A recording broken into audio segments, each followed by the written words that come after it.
आप सभी को सादर जय जिनेन्द्र। मेरा नाम डॉक्टर राजमल जैन है। मैं राजस्थान से हूँ और मैं Indian space research organisation ISRO के अंदर साइंटिस्ट था। मैं ज़्यादा समय नहीं है और मुझे सुशील जी भाई साहब ने इस अपॉर्चुनिटी दी है आप सबका, उनकी माँ का, जहाँ उनके घर पे आया था, उनकी माँ का शुक्रगुजार हूँ जिन्होंने मुझे मोटिवेट किया यहाँ आने के लिए। और मैं कुछ दो चार, ज़्यादा टाइम नहीं इसलिए बड़ी बड़ी बातें नहीं करके दो चार नई बातें करूँगा जो शायद आपने कभी सुनी भी नहीं होंगी। पहली बार आप सुनेंगे मेरे मुंह से कि ऐसा भी होता है। और हमारे शास्त्रों में, हमारे धर्म ग्रंथों के अंदर, हमारे आगमों में पहले से ही लिखा हुआ था। हमारे तीर्थंकर, हमारे भगवान ने तो बात सारी पहले से ही कह दी थी। मैं अपनी बात शुरू करूंगा जहां स्वानुभूति कह रही थी अभी मैडम के, कहाँ गई हैं या नहीं? हाँ, उनके घर में पानी घुस गया और वो आकाश और बादल के अंदर कल्प्रिट को ढूंढ रही हैं। लेकिन मैं आपको जरा नया बताता हूं कि कल्प्रिट आकाश और बादल के साथ साथ तीसरा है जो आपके घर में घुस के पानी लेके आया था, और वो है सूक्ष्म जीव।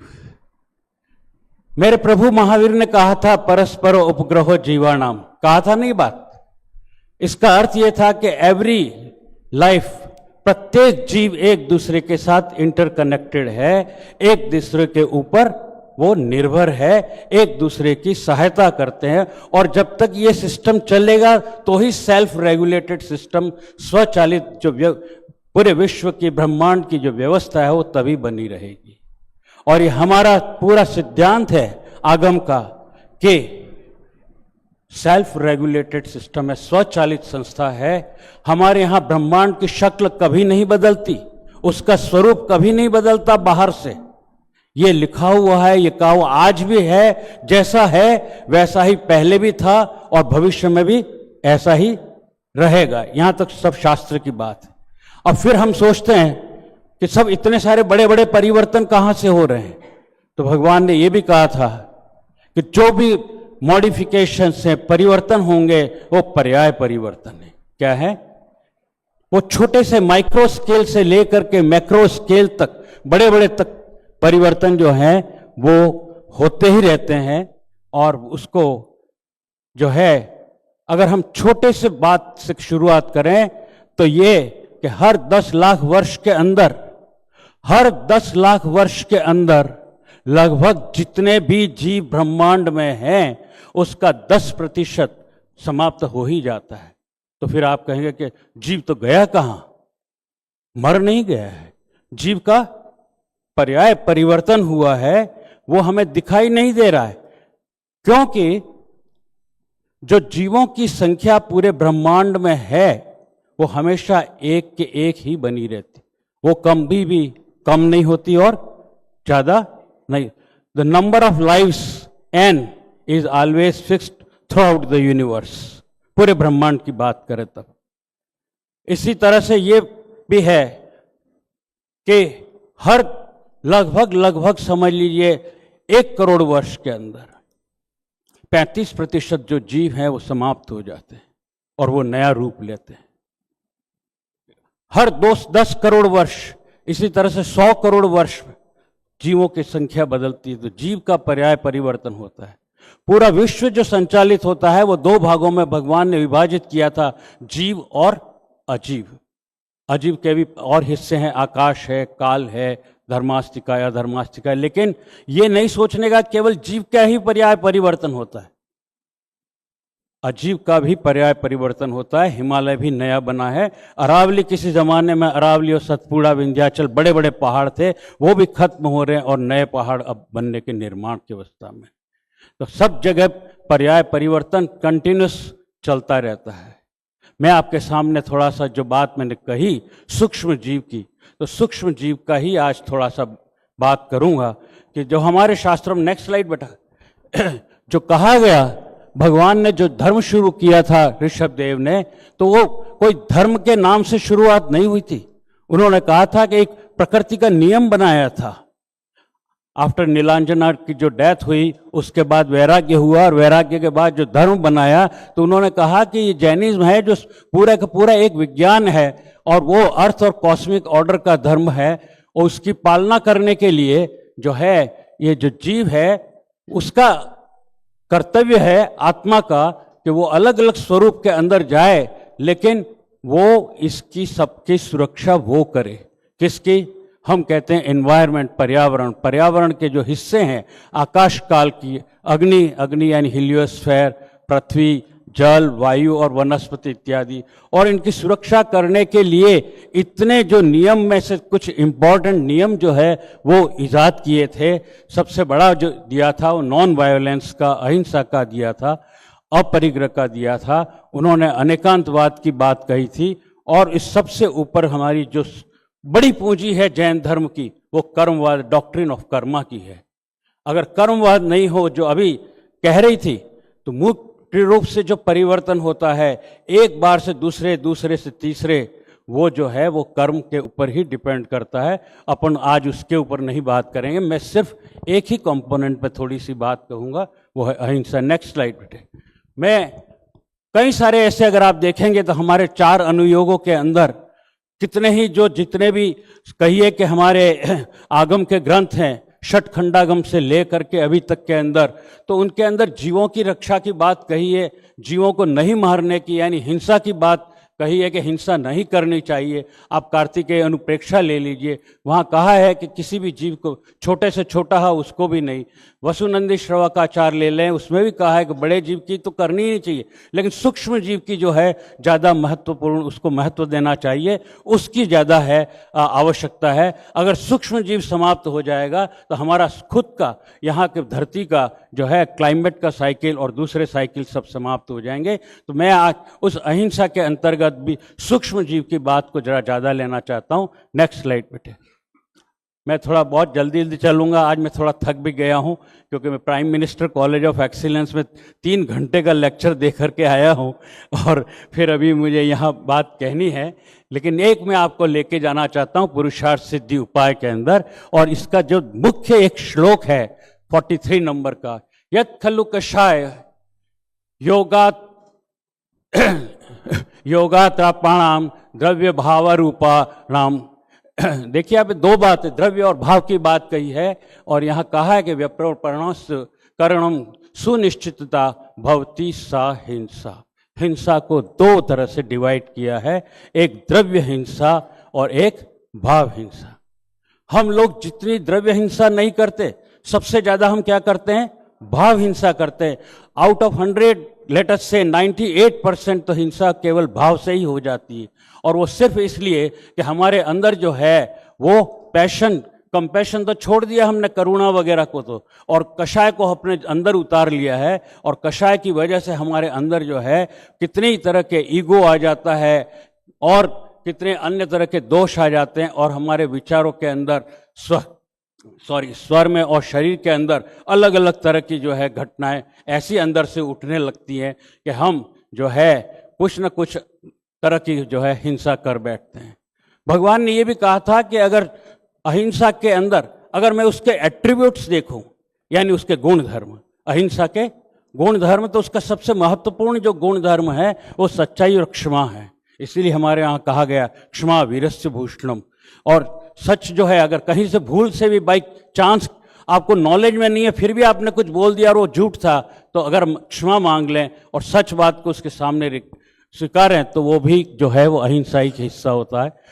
हम जो हिंसा करने बैठते हैं वो केवल क्रोध, घमंड और लालच और डर की वजह से, या हमारे माइंड में एक कंपैरिजन चलता रहता है, अरे यार उसके पास मर्सिडीज कार आ गई, मेरे पास भी होनी चाहिए, मैं तो उससे ज़्यादा पैसे वाला हूँ, या मैं उससे ज़्यादा इंटेलिजेंट हूँ। हर एक को इस दुनिया के अंदर बस रंग के पीछे पड़ा है, कलरफुल टीवी चाहिए, कलरफुल बीवी चाहिए।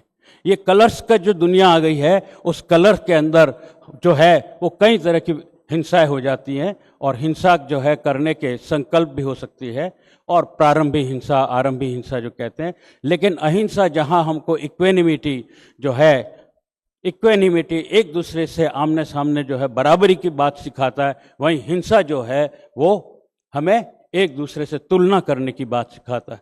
नेक्स्ट, एनीवे, ऐसा नहीं कि अहिंसा की बात कोई भगवान महावीर ने कही हो, ऐसा नहीं कि पहली बार भगवान महावीर ने अहिंसा का शब्द काम में लिया हो।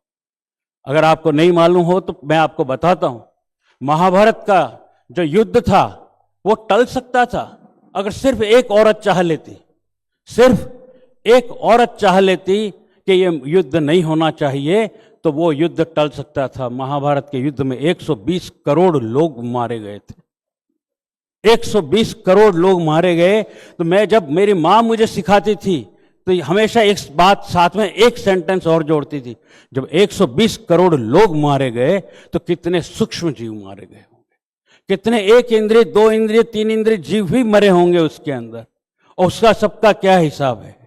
हम केवल पंचेंद्रिय जीव की ही बार बार बात क्यों करते हैं। तो आप देखो, अगर खाली द्रौपदी के अंदर से अहंकार हट जाता, उसकी अपनी खूबसूरती और सिर्फ जाकर के क्षमा मांग लेती, तो भी वो है युद्ध टल सकता था। जबकि उस समय ऑलरेडी इतने बड़े बड़े ऋषि और गुरु बैठे हुए थे जिन्होंने कहा कि अहिंसा परमो धर्मस्य, अहिंसा परमो दम, अहिंसा परमो दानम, दान करने का, अहिंसा परमो तप, यानी अहिंसा अपने आप में एक तप है। अहिंसा परमो यज्ञस्य, अहिंसा परमो बलम, अहिंसा परमो मित्रम, अहिंसा परमम सुखम, अहिंसा परमो सत्यम, अहिंसा परमम शरुतम। शरुतम मीन्स टीचर, गुरु जो होता है उसको शरुतम बोलते हैं। तो वो जो है, अहिंसा के इतने सारे एट्रीब्यूट्स थे, लेकिन जब वो इतना बड़ा एनवायरनमेंट अहिंसा का बना था, वो कैसे टूट गया, किसने तोड़ दिया अचानक, और सारी बातें भुला करके वो महाभारत युद्ध के अंदर खुद भगवान उतर गए, जिसको हम कहते हैं भगवान है। तो आखिर कितनी बड़ी हिंसा हो गई।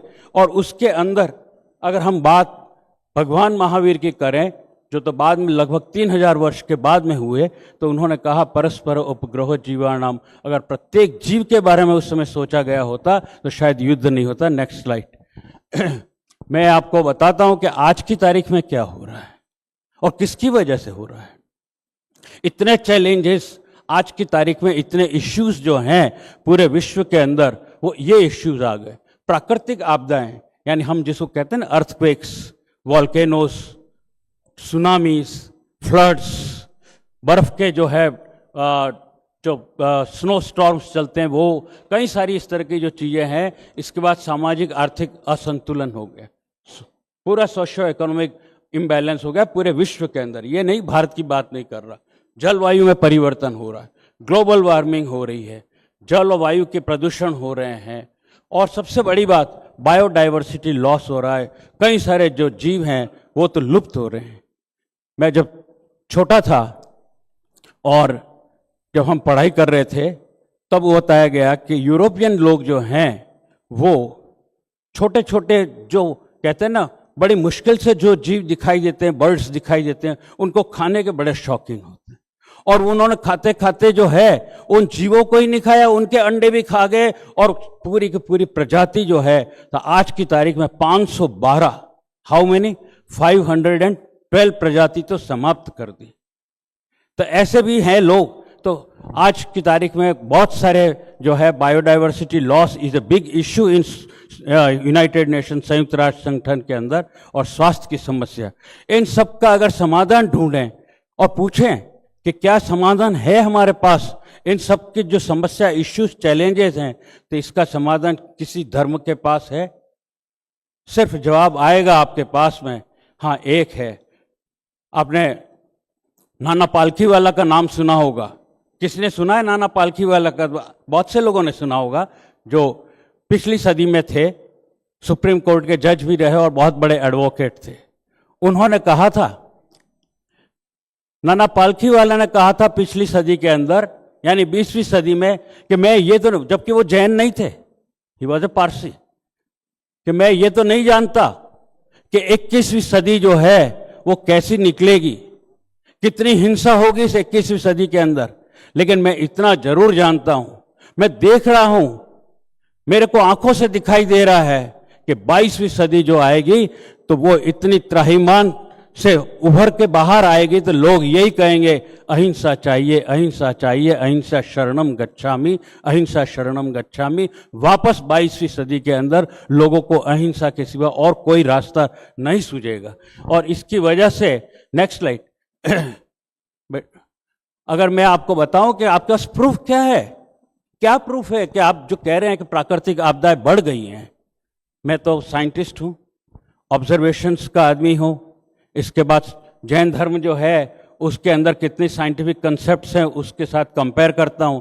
आप देखिए कि 1960 से, बल्कि 1900 से देखें, लगभग अपन को 125 सालों का डेटा देखें तो आप देखिए कि 1900 से लेकर के 1970 1980 तक, बल्कि जो अर्थक्वेक नंबर ऑफ जो है, यानी नेचुरल डिसेस्टर्स जो टोटल है, जिसमें भूकंप भी आ गए, फ्लड्स भी आ गए, वॉल्केनोज भी आ गए, सुनामी भी आ गई, ये मैंने जो कहा था स्नो के जो स्टॉर्म्स वगैरह सब, आप देखो लगभग स्टेबल था, कुछ सिस्टम बिगड़ा नहीं था इस धरती पर। अचानक ऐसा 1970 और 80 के आसपास से क्या हो गया कि अब इस धरती के ऊपर जो है भूकंप और जो है वॉल्केनोस जो है उनकी संख्या और जो फ्लड्स, बाढ़ आने लग गई है, जो सूखा पड़ने लग गया है, लोग मर रहे हैं इनकी वजह से। ये नंबर आपके सामने सबूत है, ये डेटा संयुक्त राष्ट्र संगठन ने ही मुझे दिया है, मैंने अपनी तरफ से कोई डेटा क्रिएट नहीं किया है। और मैं वहीं संयुक्त राष्ट्र संगठन में, जब मैं इंग्लैंड में अवार्ड लेने जा रहा था तो मैंने उनसे अपॉइंटमेंट मांगा था और मैंने संयुक्त राष्ट्र संगठन से बात भी की है, वो अभी थोड़ी सी देर में आपको चर्चा करता हूँ। नेक्स्ट स्लाइड बेटा। मैं संयुक्त राष्ट्र संगठन की जो मेन टॉप लेवल की जो है मैडम है, उन्होंने मुझे आंकड़े भेजे। ये आंकड़े थोड़े से डरावने हैं लेकिन ये सच्चे हैं और ये शायद अभी थोड़े से कम हैं, अभी तो संख्या बढ़ गई है इनकी। वो उनका कहना है कि 15 करोड़ जो है मुर्गियां प्रतिदिन, कितनी? 15 करोड़ मुर्गियां प्रतिदिन किसके लिए मार दी जाती हैं? इस पेट के लिए। इस लोग इतना खाना चाहते हैं मुर्गियों को, पेट के खातिर मार डालते हैं। कितनी? 15 करोड़ पर डे। और लगभग 40 करोड़ जो पाली हुई मछलियां हैं उनको खा जाते हैं। इसी तरह से 20 करोड़ से अधिक जानवर जो है पर डे, जानवर मैं बोलता हूं इसका मतलब थोड़ा सभी से आपसे अनुरोध है, जो 4 पैरों वाला, यानी बकरा, गाय, भैंस। एक तो इधर तो हम कहते हैं अपने देश के अंदर गाय हमारी माता है, गाय है वो पवित्र जानवर है, ये है वो है, लेकिन वो सब को जो है वो यहाँ पर मारा जाता है पर डे इतना। और अगर मैं इसका समेशन करूं, इंटीग्रेशन लूं मैथमेटिक्स से, तो इसका जो है प्रति वर्ष के हिसाब से तो 8,000 करोड़ जानवर, 8,000 करोड़ जानवर और 2 लाख जो मछलियां हैं वो प्रति 2 लाख करोड़ नहीं, 2 लाख जो है, आगे पढ़िए, 2 लाख करोड़ जो जल के जो जीव हैं उन सबको प्रति वर्ष खाया जाता है खाने के लिए। जब मैं बात कर रहा था उन मैडम से बैठ करके तो उसने मेरे से बात कही, क्योंकि मैं तो जैन हूं तो मैं अहिंसा का मॉडल लेके गया था।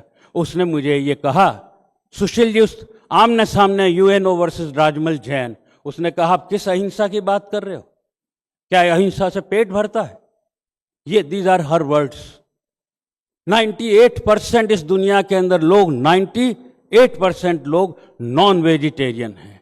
तब मैं चाहता था उसके मुंह से सुनना, और मैंने कहा कि नॉन वेजिटेरियन है तो किसकी वजह से? क्या खासियत उस नॉन वेजिटेरियन फूड के अंदर? क्या मिलेगा उनको? उसमें क्या ऐसी चीज है जिसकी वजह से वो उसको खाना चाहते हैं? तब मैं जो सोच के ही गया था कि वो शायद ऐसा ही बोलेगी, या उसका प्रेसिडेंट भी आएगा तो मुझे यही कहने वाला है।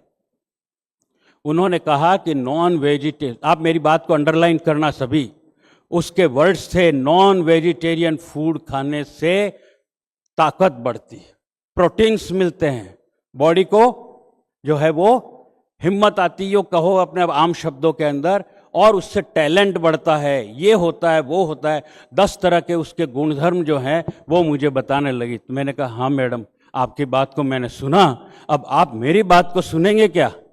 बंद करना हो तो आप मुझे बोल देना है, Sushil ji, when ever you want. तो मैंने कहा कि आपकी बात को मैंने सुन लिया, अब मैं आपको आपके नॉन वेजिटेरियन फूड की ताकत दिखाता हूं। नेक्स्ट स्लाइड बेटा। मैंने कोरोना का जो टाइम आया था, साथियों, कोरोना के टाइम पे मैंने एक एक्सपेरिमेंट किया।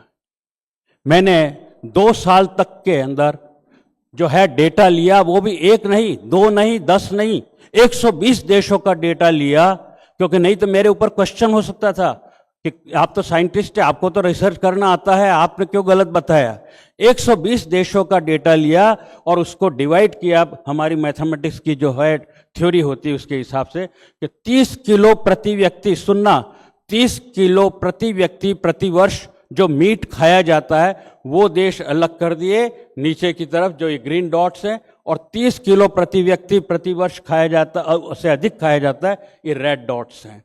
और उसी देश के अंदर जिसमें जैसे जैसे मीट खाया जाता है, उस देश के अंदर कोरोना से मरने वालों की जो संख्या है वो इधर दिखाई है। आप खुद देख सकते हैं, आप खुद देख सकते हैं। और ये रिसर्च पेपर जो है इतनी बार पब्लिश हुआ, और मुझे भगवान का आशीर्वाद है कि हजारों नहीं, इस पूरे विश्व के अंदर लगभग जो है 19,444,000, 1,94,000 ले लीजिए, रफली 2 लाख, इतना इस पेपर को लोग पढ़ चुके, और वो भी जैन नहीं, नॉन जैन लोगों ने पढ़ा।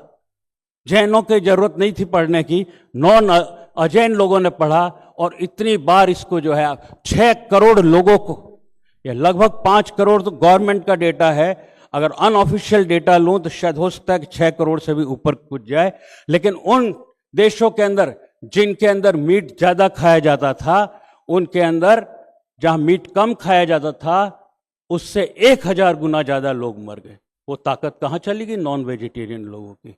कहां गई वो तो कह रही थी प्रोटीन्स मिलता है, उससे तो ये आता है, उससे वो आता है, तो वो तो मर गए। ये पेपर देख करके, और उसको जब रिसर्च पेपर की प्रिंट दी और उसको बताया कि ये ऐसा ऐसा है, तो एकदम से उसकी आंखें झुक गई, उसकी आंखें झुक गई। मैंने कहा कि अहिंसा का कुछ तो मीनिंग होगा, तभी भगवान ने ये कहा है। एनीवे, और कुछ आप कहना चाहते हैं? मैंने कहा हाँ, इससे भी बड़ी बात मैं कहना चाहता हूं। I still want to say something more, ऐसी बात आपके सामने रखना चाहता हूं, और वही मेरी आज की प्रेजेंटेशन की यहां पर भी आपके यहां शायद सबसे इंपॉर्टेंट स्लाइड होगी। नेक्स्ट स्लाइड बेटा। ये ज्यादा तो नहीं है आंकड़े हमारे पास, लेकिन 1960 से डेटा है, और अभी 2022 तक का क्लीन करके डेटा है। इसके अंदर मैं क्या दिखाना चाहता हूं, हमारी धरती जो है वो 6 कंटिनेंट के अंदर, 6 खंडों में, जो कहते हैं, जो भगवान ऋषभदेव जिसके राजा थे, 6 खंड के राजा थे ना मैडम, आदमियों को पता है कि नहीं? आप सबको पता है भगवान कितने के? 6 खंड के राजा थे। Yes, everybody says yes, yes, 6 ही खंडों के राजा थे। अभी थोड़ी देर में मैं आपके सामने आऊंगा उस बात को लेकर। और अलग अलग खंड के अंदर, यानी अफ्रीका है, जैसे एशिया है, साउथ अमेरिका है, तो वहां पर मिलियन टन, 1 मिलियन यानी 10 लाख, टन यानी 1000 किलो, इतने मिलियन टन 1961 के अंदर लगभग 50 मिलियन टन मान लेते हैं एवरेज। वो धीरे धीरे इन 60-65 साल के अंदर वो लगभग 400 से 500 मिलियन टन, लगभग 10 गुना जो है मीट का प्रोडक्शन बढ़ गया। आप ध्यान से मेरी बात को सुनना, कितना? 10 गुना अप्रोक्सीमेटली, मान लीजिए 10 गुना इस मीट का प्रोडक्शन बढ़ा है। और इसका मतलब उन्होंने क्या किया कि जो पंचेंद्रिय जीव हैं, ये उनकी बात कर रहा हूं मैं, गाय, भैंस, बकरा इत्यादि, भेड़ वगैरह, उनकी हत्या करके ये मीट का प्रोडक्शन बनाया। और यहां मैंने हर 10 साल के अंदर इस येलो बॉक्स के अंदर, थोड़ा सा भी अंडरलाइन करें, 40 अर्थक्वेक आए, 6 वोल्केनोस ज्वालामुखी फटे, और 4 सुनामी आई थी। कितनी? 1961 से 1970 के बीच में। अब जैसे जैसे मीट का प्रोडक्शन बढ़ता जा रहा है, हम आए मान लो 1990 और 2000 के बीच में, तो आप देखिए कि यहाँ 63 अर्थक्वेक आ गए, 6 वोल्केनोज आए और 17 सुनामी आई। और फिर और प्रोडक्शन तो बढ़ता ही जा रहा है। मैं लास्ट में आ जाता हूँ आपको संज्ञान देने के लिए कि अभी वर्तमान में 459 अर्थक्वेक, भूकंप, और वो भी कौन से भूकंप? बड़े वाले, जो 5 से ज्यादा रिएक्टर स्केल पे होते हैं, जिससे इंसान की जान चली जाती है, मकान गिर जाते हैं। वो 459 तो अर्थक्वेक आ चुके हैं, 18 वोल्केनोज आए हैं, 81 सुनामी आ चुकी है। यानी कहने का जो मैंने कहा था उनको कि जो मैंने आपको शुरू में भी बताया कि नेचुरल डिजास्टर्स अभी वर्ल्ड की सबसे बड़ी चैलेंजिंग प्रॉब्लम है, इट्स अ बिग इश्यू। और ये इश्यू किसकी वजह से हो रहा है? किसकी वजह से? जो पशुओं की हत्या की जा रही है। और ये बात जब मैंने उनके सामने रखी, उसका प्रेसिडेंट को बुलाएंगे कि ये प्रोफेसर राजमल जैना है, ही सेज समथिंग न्यू। बहुत ही अजीब की बात है। मैं तो बोल ही नहीं रहा हूं, डेटा खुद बोल रहा है, ये आंकड़े खुद बोल रहे हैं, मेरे तो बोलने की जरूरत नहीं। मैंने तो इसको एक तरह से अरेंज करके उनके सामने प्रेजेंट किया है कि जितना ज्यादा मीट का प्रोडक्शन करोगे उतना ज्यादा इस धरती के ऊपर भूकंप आएंगे, विस्फोट होंगे, सुनामी आएंगी और ये सब कुछ होगा। इसका अर्थ क्या? अब इसको थोड़ा सा विचार करो साइंस के हिसाब से। जो अभी स्वानुभूति कह रही थी, इसके फिजिक्स क्या है? What is the science behind that? मेरे भगवान ने तो कहा था पहले ही, what is the topmost thing, उन्होंने क्या कही, सबसे बड़ी फिलॉसफी क्या है? What is the best doctrine of Jainism? कर्मवाद। क्या कहा था? तुम इधर से इधर हत्या कर रहे हो, अरे उसमें से कुछ तो निकल रहा होगा।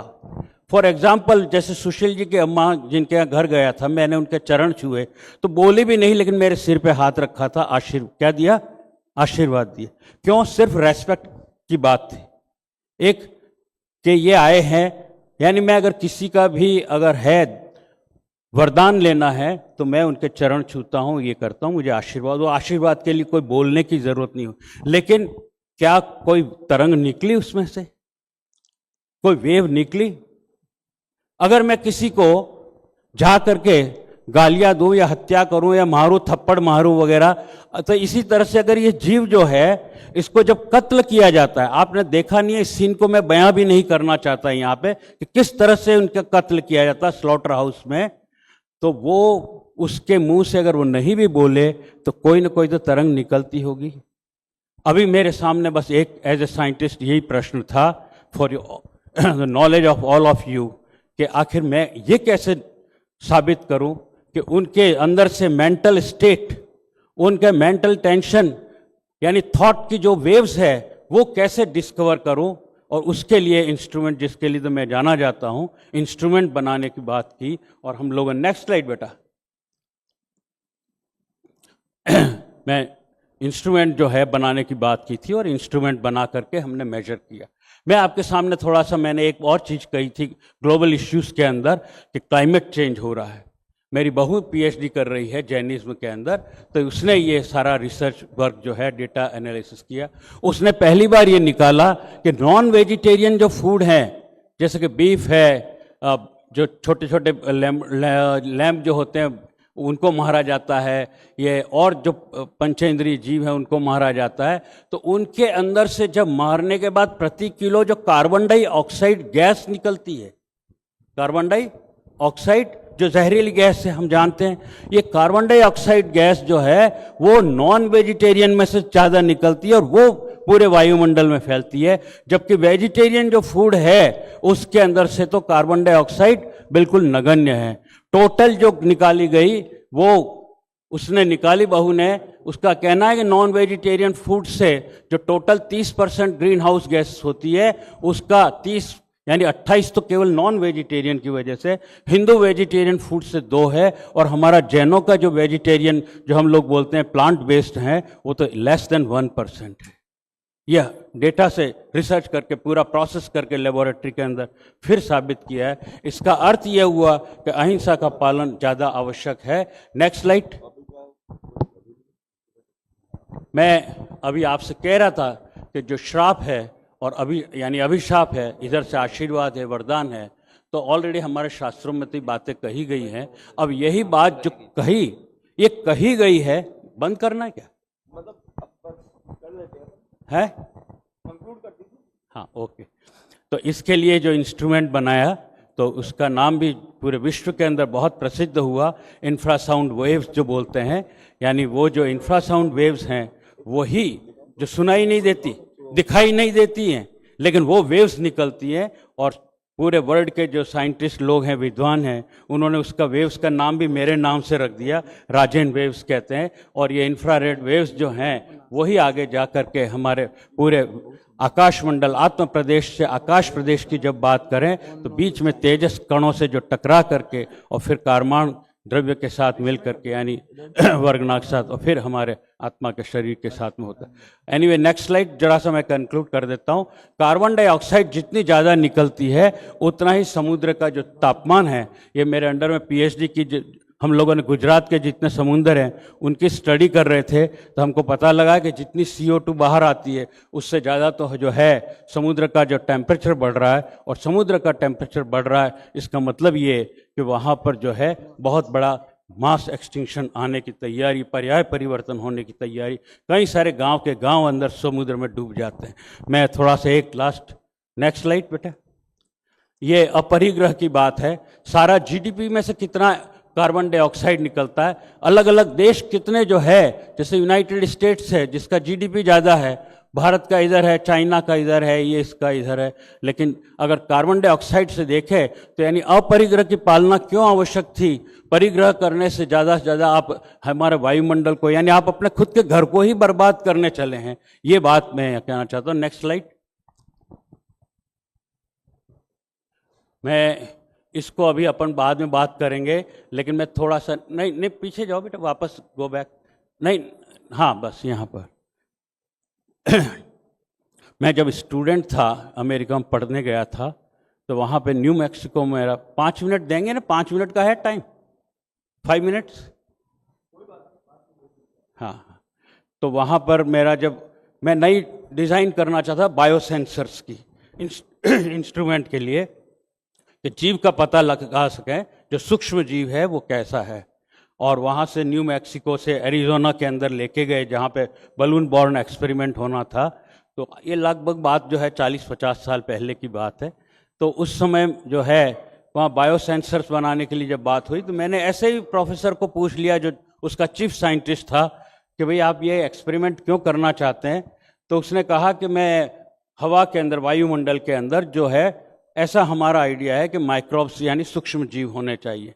और मेरे मुंह से, क्योंकि जैन था, बचपन से पाठशाला पढ़ा हुआ था, तो मैंने कह दिया कि अरे सब करने की क्या जरूरत है, इतना $40 मिलियन आप खर्च कर रहे हैं, ये तो ऑलरेडी हमारे तो किताबों में लिखा हुआ है कि पूरे ब्रह्मांड जो है वो जीवों से ठसाठस भरा हुआ है। वायुमंडल में तो ऑलरेडी अलग अलग साइज के कई सारे जीव है। तो वो इतना क्रोधित हो गया कि शायद उसका बस चलता तो मुझे उठा के बाहर फेंक देता। एनीवे, नहीं हुआ मेरा सिलेक्शन वहाँ पे तो, लेकिन जहाँ पे मैं गया था न्यू मैक्सिको में, तो वहाँ सूर्य और पृथ्वी से संबंधित जो है बनाने के सेंसर्स बनाने का काम शुरू किया। लेकिन 2-3 महीने के बाद जब वो एक्सपेरिमेंट पूरा हुआ, आप सभी आश्चर्य करेंगे, उस आदमी ने जो मेरे से इतनी ग्लानि और नफरत हो गई थी, मार डालता, लेकिन उसी ने वापस टेलीफोन किया जब उसका एक्सपेरिमेंट हो गया और सक्सेसफुली अलग अलग साइज के सूक्ष्म जीवों की खोज हुई। तो उसने वापस मेरे प्रोफेसर को टेलीफोन किया, उस लड़के को लेके आना।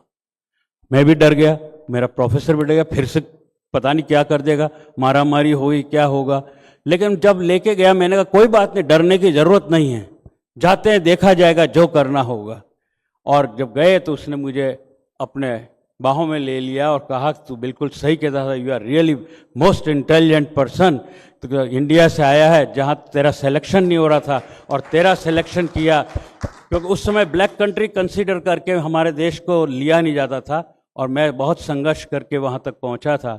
लेकिन जब उसने कहा कि ये कहाँ लिखा हुआ, कैन यू शो मी, किस किताब में, किस ग्रंथ में लिखा हुआ है, वहाँ तो कोई ऐसा ग्रंथ था नहीं, जैनिज्म का कोई डिपार्टमेंट नहीं था। लेकिन फिर मैंने याद आया कि हार्वर्ड यूनिवर्सिटी में चलते हैं, वहाँ जरूर पूरा डिपार्टमेंट ऑफ जैनिज्म है। और वहाँ गए और उसको मैंने ग्रंथ दिखाए, और वहाँ पे जो हेड ऑफ डिपार्टमेंट था उस जैनिज्म का, वो भी एक अमेरिकन था जिसने इंडिया में आके अपनी पीएचडी की थी। उसने पहले ही उसको कह दिया, उसने जब उसको पूछा कि ये लड़का कह रहा है कि यहाँ पूरे वायुमंडल में ऐसे ऐसे माइक्रोब सूक्ष्म जीव होते हैं, तो क्या ये सही है? उस आदमी ने एक कदम और आगे बढ़ के कह दिया, अरे वायुमंडल में क्या, the whole universe is full of lifes, पूरा का पूरा ब्रह्मांड है वो ठसाठस भरा हुआ है, ये लड़का तो बिल्कुल सही कह रहा है। लेकिन बाद में उसके साथ में लगा, आप सबका बहुत आभार कि बहुत ज़्यादा बड़ी बात उस समय की, हमने नया इंस्ट्रूमेंट बनाया। ठीक, मैं बस बंद करता हूँ, डोंट वरी। और इंस्ट्रूमेंट से नई बात पता लगी जो मैं उसको कह रहा था कि तुम्हारे घर के अंदर जो पानी है वो तो न तो सूर्य लाया है न वो बादल लाया है, बल्कि सूक्ष्म जीव लाया है। हम जो समुद्र के तल के पास में सूक्ष्म जीव होते हैं। मेरी बात को थोड़ा, आज ये नई बात है आप सबके लिए, ध्यान से सुनना। पूरा का पूरा सूक्ष्म जीव जो है समुद्र के ऊपर ढका हुआ होता है, और जब सूर्य का प्रकाश पड़ता है, गर्मी होती है, तो पानी जब भाप के रूप में उठने की कोशिश करता है, तो उस पानी को उठा के ले जाने का काम, उस पानी को, भाप को, गर्म भाप को उठा के ले जाने का काम सूक्ष्म जीव करता है, जिसको हमने साइंस के अंदर नाम दिया था क्लाउड कंडेंसेशन न्यूक्लियाई, जो बॉटम से अप, नीचे से ऊपर लेके जाने का काम। आप देखो कौन कौन हमारे काम आ रहा है, कौन काम आ रहा है? सूक्ष्म जीव काम आ रहा है, वो लेके जाता है, और वो 1-2 किलोमीटर की हाइट तक ही जा करके वो पानी को वहां छोड़ता है। सर, आप सबके नॉलेज के लिए, और वहां पे जो सूक्ष्म जीव हैं वो वापस, उसका पूरा ठंडा होता है इसके बाद, लेकिन उस पानी को लेकर के, पानी के प्रत्येक ड्रॉप के ऊपर, हर एक बूंद के ऊपर वही दूसरे सूक्ष्म जीव हैं, उनका झुंड का झुंड उसके ऊपर बैठ करके पानी को नीचे लेके आता है, और उसको कहते हैं हम अप टू बॉटम प्रोसेस नाम दिया हुआ है। इसमें कहाँ मनुष्य ने पानी लेके आया, कहाँ सूर्य लेके आया, कहाँ बादल, कहाँ की बातें हैं? अरे जब जोर से बारिश होती है सुशील जी, हम क्या कहते हैं? आहा क्या झमाझम मस्त बारिश हो रही है, लेकिन वो किसकी कुर्बानी पे, किसके बलिदान पे बारिश हुई है? वो सूक्ष्म जीव जो है वो मरते हैं और वो पानी लेके आते हैं। मैं बस अपनी बात को यहीं पे, कि अगर हमने ये बात जो है महावीर वाणी की, अगर पूरे विश्व के अंदर इस अहिंसा के संदेश को फैला सकें, क्योंकि यही बात, नेक्स्ट स्लाइड, नेक्स्ट स्लाइड, अभी अलेक्जेंडर सबको छोड़ेंगे। ये मेरा सैटेलाइट गया था, उसकी बात है जो मैं आप जरा नई बात आपके सामने कहना चाहता, लेकिन अपने पास टाइम नहीं है। नेक्स्ट स्लाइड बेटा, next slide, just go next slide, next slide, next slide, next slide कर दो एकदम। हाँ ये बस, अभी ये भी छोड़ो, हाँ ये भी छोड़ दो। नेक्स्ट नेक्स्ट नेक्स्ट, हाँ बस, नहीं नहीं जाओ, हाँ। क्योंकि यही बात जो मैं कह रहा हूं, पूरे विश्व के अंदर जो है 9 अलग अलग देशों के और बड़े बड़े जो है साइंटिस्ट, लगभग 30 साइंटिस्ट, जिसमें से 18 नोबेल लॉरिएट हैं, और हम सब ने मिल करके अभियान शुरू किया। पूरे विश्व के अंदर एक डॉक्यूमेंट, जिसको व्हाइट डॉक्यूमेंट कहते हैं, अगर हमें अपना पर्यावरण बचाना है तो संयुक्त राष्ट्र संगठन को लेटर लिखा, लेटर पब्लिश, वो पूरा का पूरा पेपर, रिसर्च पेपर है, वो पब्लिश हुआ नेचर के अंदर, जिसमें यह कहा गया कि अगर कोई भी अब देश, कोई भी देश, उसका प्रधानमंत्री, उसका राष्ट्रपति अगर ये कहे कि हमारे यहाँ पे ये क्लाइमेट चेंज हो रहा है, हमारे यहाँ ग्लोबल वार्मिंग हो रही है, कोई भी प्राकृतिक संपदा जो समस्या की बात करे, तो उसको पहले ये पूछने का कि तुमने सूक्ष्म जीव की सुरक्षा के लिए तुम्हारे देश ने क्या किया है। अगर तुम सूक्ष्म जीव की सुरक्षा नहीं कर सकते तो फिर अहिंसा की बात करना भी बेईमानी है। आप सबने मेरी बात को ध्यान से सुना, आपका आभार, थैंक यू वेरी मच।